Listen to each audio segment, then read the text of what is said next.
Bienvenue dans notre exploration d'aujourd'hui. On va s'intéresser à une histoire assez parlante. Mhm. Comment la maîtrise du français peut devenir un véritable levier pour une carrière professionnelle. Oui, et pour ça, on s'appuie sur un témoignage concret, un récit intitulé « Le français, clé de mon avancement professionnel Exactement. Et notre objectif, c'est de décortiquer un peu ça. Comprendre comment une compétence linguistique, qui peut sembler juste technique au départ, se transforme en fait en un atout stratégique majeur. ». C'est ça, voir comment ça peut vraiment changer une trajectoire. Alors, plongeons dans ce parcours. Pour commencer, il faut comprendre le contexte. Mhm. On est dans une multinationale avec des liens forts avec des pays francophones. Je pense à la France, la Belgique, le Canada, Mhm. certains pays d'Afrique. Voilà, et même si la langue de travail officielle, c'était l'anglais. Oui, la langue commune, quoi. Exactement. Mais pour certains clients, certains partenaires stratégiques, notamment francophones, eh bien, le français, c'était différent. C'était la langue qui permettait de créer un lien plus fort, une sorte de confiance. La langue du relationnel, en quelque sorte. C'est un peu ça. Et ce qui est fascinant ici, c'est de voir qu'il y a eu une vision stratégique dès le départ. Apprendre le français, ce n'était pas juste pour ajouter une ligne sur le CV. Non, c'était réfléchi. Oui, c'était un investissement. Un investissement calculé. Malgré les difficultés bien connues, la grammaire française, toutes ses nuances, les subtilités culturelles aussi. Finement dans les dynamiques interculturelles. C'est vraiment voir au-delà de la simple communication fonctionnelle. Et on voit assez vite un premier impact très concret d'ailleurs. Le témoignage parle d'un client parisien important.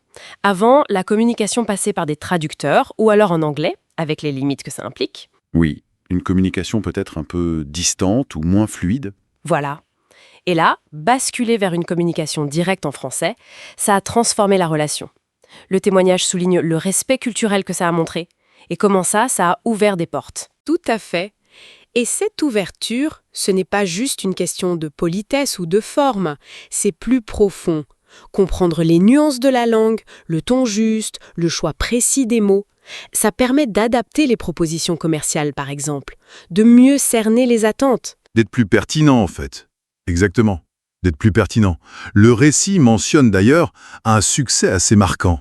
La négociation d'un gros contrat, on parle de plusieurs millions, et apparemment la capacité à discuter des aspects techniques pointus en français, en utilisant le bon jargon, ça a été un élément clé. Ah oui, donc ce n'est pas juste savoir dire bonjour et merci, c'est vraiment maîtriser la langue dans son contexte professionnel. C'est opérer dans la langue, pas juste la parler superficiellement.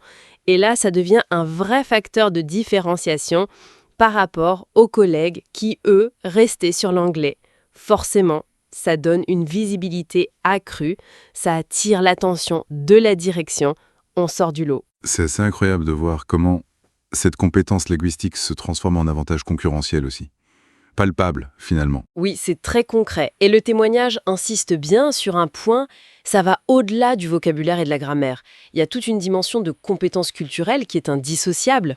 Comprendre les normes, par exemple le formalisme attendu dans certains contextes en France, la précision, l'importance accordée aux relations personnelles avant de parler business.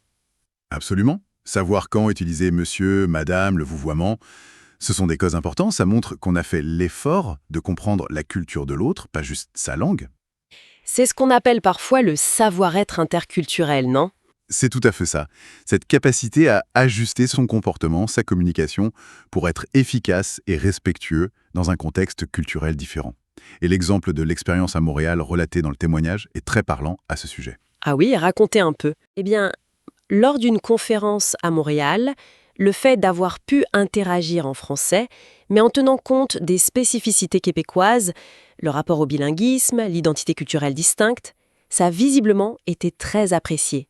Ça a permis de créer des liens de confiance très forts qui ont débouché sur des partenariats solides par la suite. Donc, la personne n'est plus vue juste comme un manager venu de l'étranger. Non, elle est perçue comme un leader. Comment dire ? Culturellement agile, averti. Quelqu'un qui comprend et respecte les nuances locales.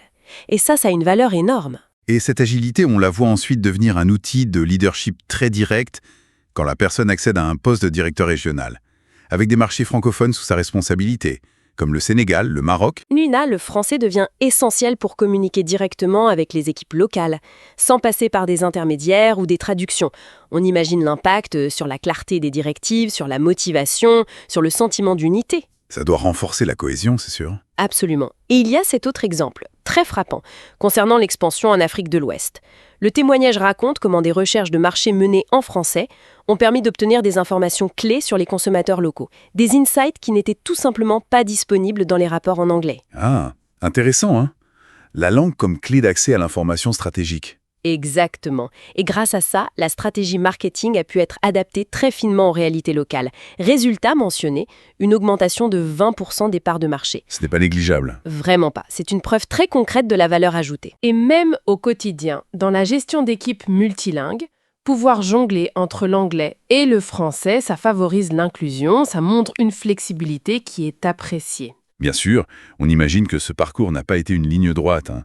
Le témoignage aborde aussi les difficultés, les obstacles. Oui, bien sûr, il y a eu des moments de doute, la peur de faire des erreurs. C'est normal dans tout apprentissage. Il y a cet exemple d'une présentation importante avec un public exigeant, où il y a eu quelques erreurs de prononciation sur des termes techniques. Le genre de moment où on aimerait disparaître sous terre. Voilà. Mais ce qui est intéressant, c'est comment ces erreurs ont été transformées. Pas vues comme des échecs, mais comme des opportunités d'apprendre, de s'améliorer.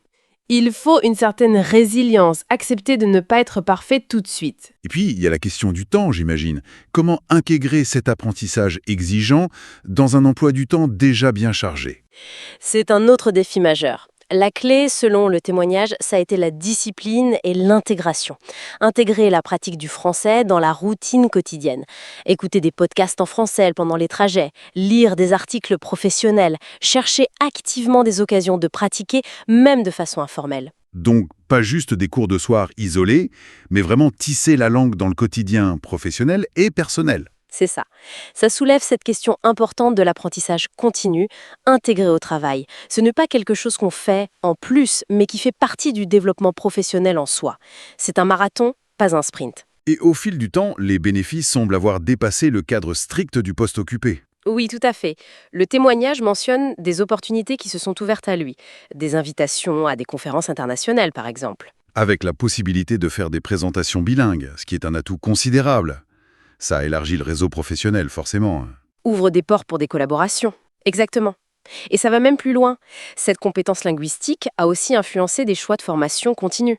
Le choix d'un MBA international qui proposait des cours en français, par exemple. Ce n'était pas un hasard. Ah oui, la langue devient un critère même dans le choix d'une formation de haut niveau. Oui, parce que ça positionne déjà pour des rôles exécutifs avec une dimension internationale plus forte, notamment vers le monde francophone. La langue a vraiment agi comme un catalyseur à chaque étape, ouvrant des portes professionnelles et académiques de plus en plus intéressantes. Alors, si on essaye de synthétiser un peu tout ça, qu'est-ce qu'on retient de ce parcours? Finalement, le français, ici, c'était bien plus qu'un simple outil de communication. Beaucoup plus. C'était une source de compétences culturelles profondes, un avantage concurrentiel qui a fait une vraie différence et un levier puissant pour le leadership. De Paris à Montréal, puis en Afrique de l'Ouest, et la langue a été comme un fil conducteur stratégique tout au long de cette carrière. C'est exactement ça. Et je pense que ça illustre une réalité plus large, très pertinente aujourd'hui. Dans notre économie de plus en plus mondialisée, interconnectée, eh bien ces compétences linguistiques et culturelles, ce ne sont plus des soft skills un peu accessoires. Non, ça devient essentiel. Ça devient essentiel pour quiconque a de l'ambition professionnelle à l'international. Le français, dans ce code très précis, a été cette fameuse clé qui a déverrouillé un potentiel bien plus vaste.